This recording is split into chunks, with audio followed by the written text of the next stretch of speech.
A new study finds the foods that you eat impact the health of your brain. Now, this is not shocking to a lot of you.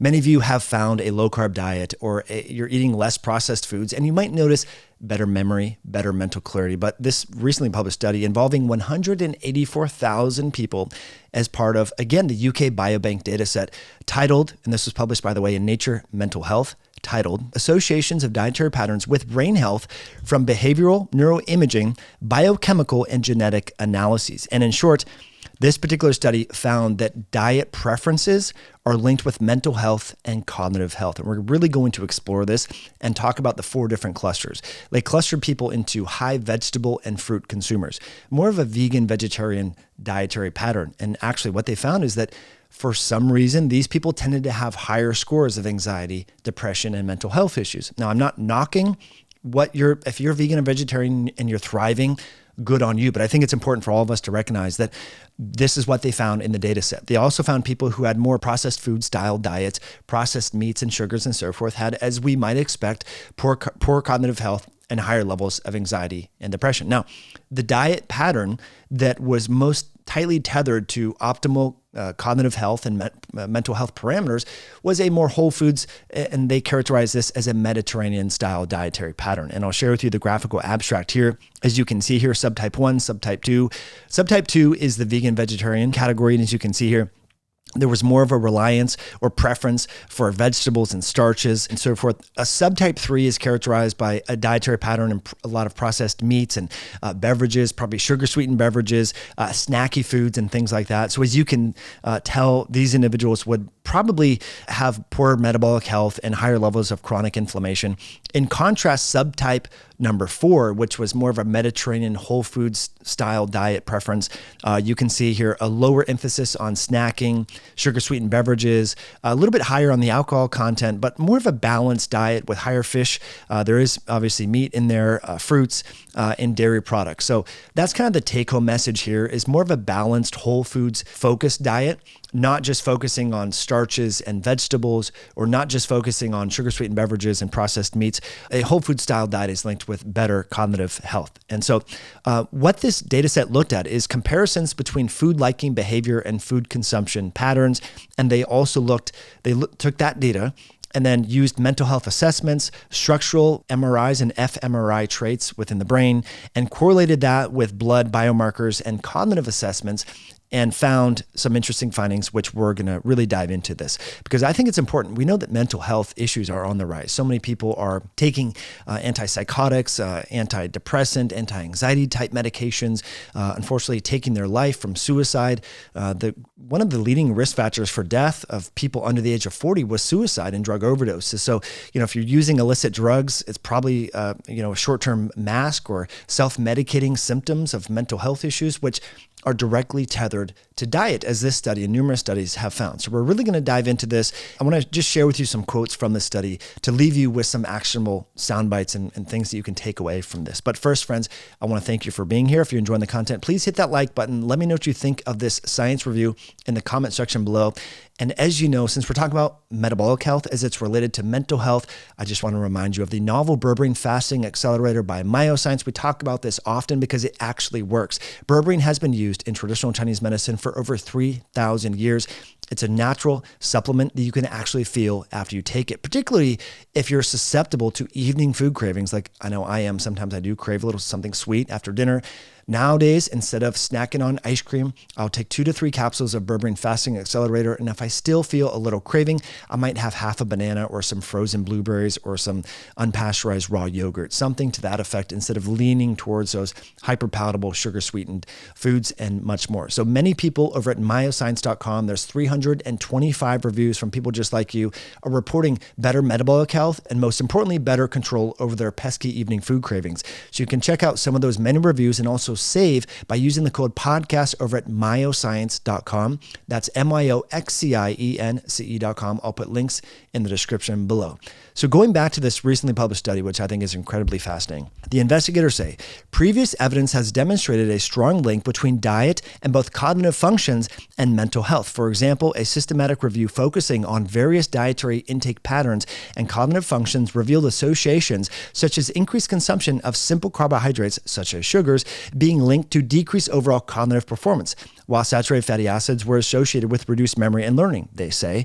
But where are people getting saturated fat? Well, it's largely from the seed oils, such as Crisco and things like that. Not many people are getting excessive amounts of saturated fat from whole eggs or grass-fed beef. I mean, I just want to throw that in there. I know I'm a little bit biased here, but if we actually look at the epidemiological data, not many people are getting high amounts of saturated fat from whole real foods. It's from food elements and food-like components, soybean oil and cottonseed and things like that. So conversely, protein intake was found to potentially enhance executive function and working memory. This is a direct quote. Okay, so there's a big push to minimize the importance of protein from various academic institutions and policymakers, but we know protein actually is good for you because it has carnonutrients like creatine, like carnitine, like zinc, like B12. I mean, there's really good nutrients in whole food derived protein sources. The investigators say, furthermore, unhealthy diets have been implicated as a risk factor for a wide range of psychiatric disorders, including major depression, anxiety, bipolar disorder, stroke, sleep problems, and Alzheimer's disease. Shocking, I realize. Just kidding. For example, individuals with Western dietary patterns who preferred high sweet and fatty food but no plant-based food show a higher incidence of depression relative to those following a more balanced diet, which was cluster 4 in this particular data set. The investigators say in this article, to narrow these gaps, the current study leverages the large-scale data set from the UK Biobank and employs data-driven approaches to identify naturally developed dietary patterns and their associations with cognitive function, mental health, blood and metabolic biomarkers, brain imaging studies, and genomics. Okay, so let's get into this. To characterize the food preferences of the 4 subtypes, we generated a radar chart to visualize the liking scores of 10 food categories for the 4 subtypes. Subtype 1 showed a high preference for fruits, vegetables, and protein foods, but a lower preference for starches, which is consistent with a starch-free or reduced starch dietary pattern, such as a low-carb style diet. Subtype number 2 displayed a stronger preference for fruits, vegetables, while showing a lower preference for protein foods, which is similar to a vegetarian dietary pattern. Now, subtype 3, which is probably more the standard American processed meats and sugar-sweetened beverages subtype, exhibited a greater preference for snacks and protein foods, but a lower preference for fruits, vegetables, resembling a higher protein and low dietary fiber pattern, they say.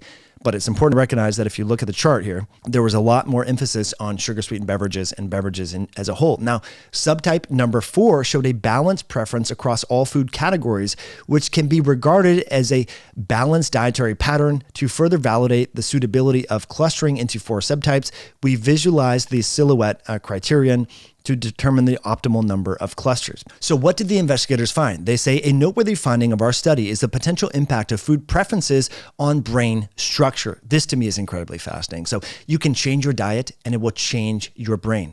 I don't know about you, but I have certainly noticed this. As I've improved my diet, my mental health and my cognition and my verbal acuity and my memory has much improved.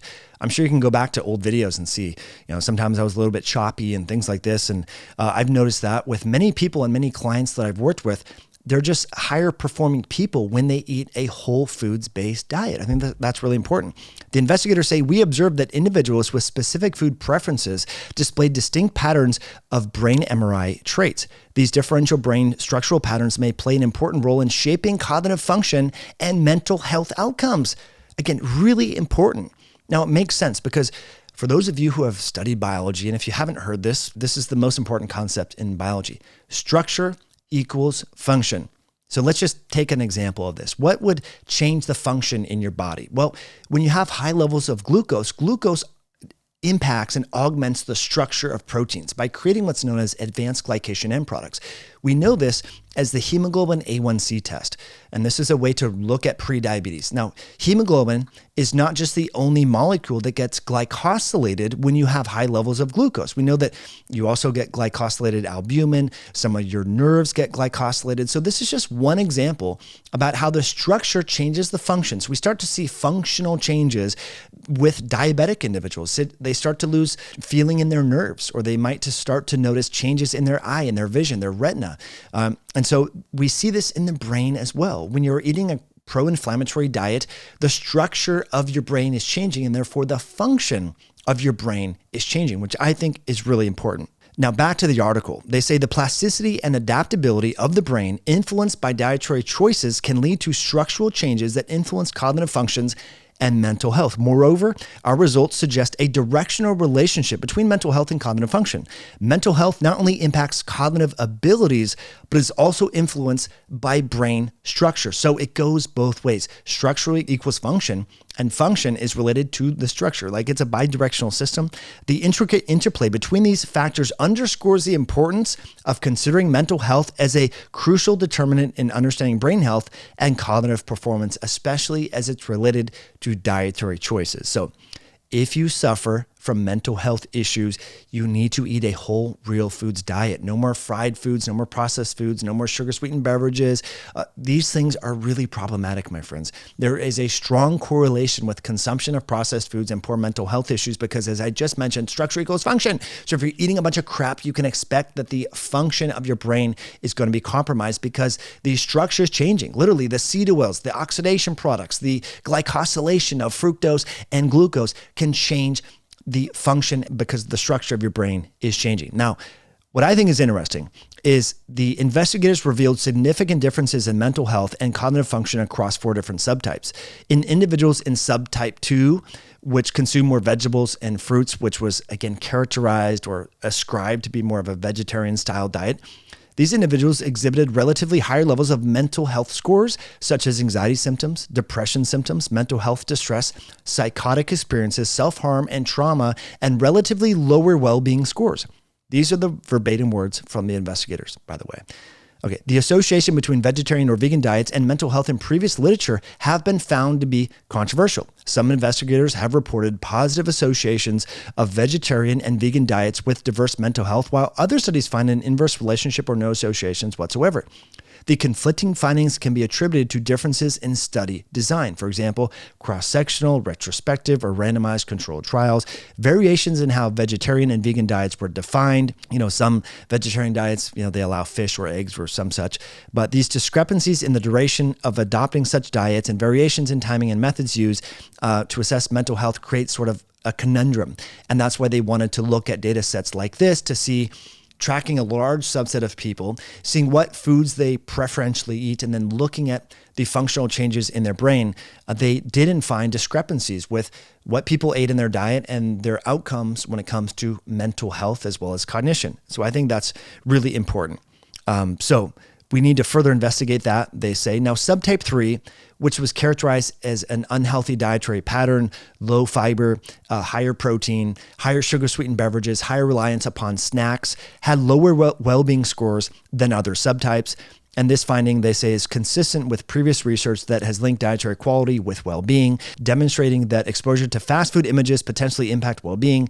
In contrast, they say subtype 4, which followed a more balanced, healthy diet, higher in fish, higher in dairy products, and so forth, had less mental health problems and higher well-being scores than other subtypes, suggesting that a balanced diet of various food categories may be associated with better mental health. So that's, I think, the take home here. In some individuals, dietary extremes on any end could be problematic. I'm not one of these individuals that thinks that all fruits and all vegetables and mushrooms are going to kill you and have all these anti-nutrients and so forth.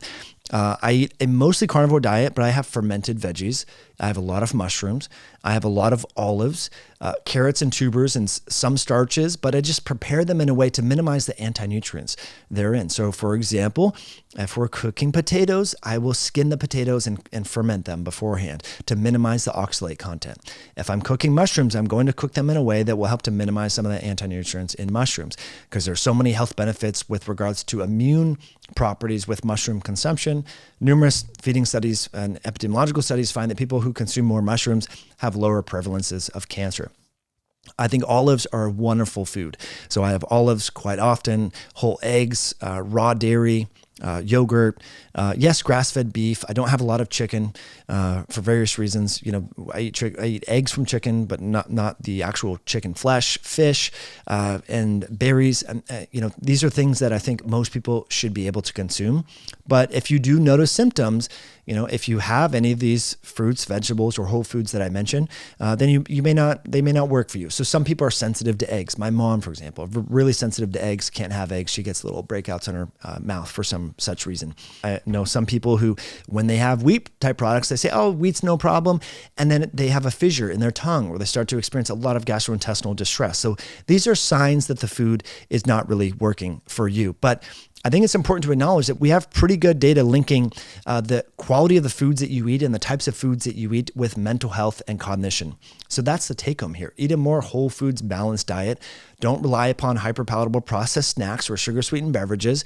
And if you're prone to anxiety and depression, instead of being hyper focused on vegetables and things like that, maybe have more protein, maybe have more animal products, maybe have more dairy, maybe more fish, maybe more whole eggs. These are things that might benefit you because of the micronutrients that are found in these whole food components. We've talked about the carnonutrients, creatine, carnitine, taurine, zinc, vitamin B12. These are all things found in animal products that you don't find in vegetable matter. And it turns out that the fatty acid ratios are different, and the micronutrients are different, and that may affect, again, structure of the brain, which affects function of the brain, as well as cognitive and mental health. So that's it for today's video, my friends. I will link a video where we talked about the 10 high protein foods that you should be getting at the grocery store every time you go. I'll link that here as well as in the description below. What are your thoughts on diet quality, cognition, and mental health? How has changing your diet impacted your mental health? I would love to know in the comment section below. That's it for today. We'll catch you on a future episode down the road.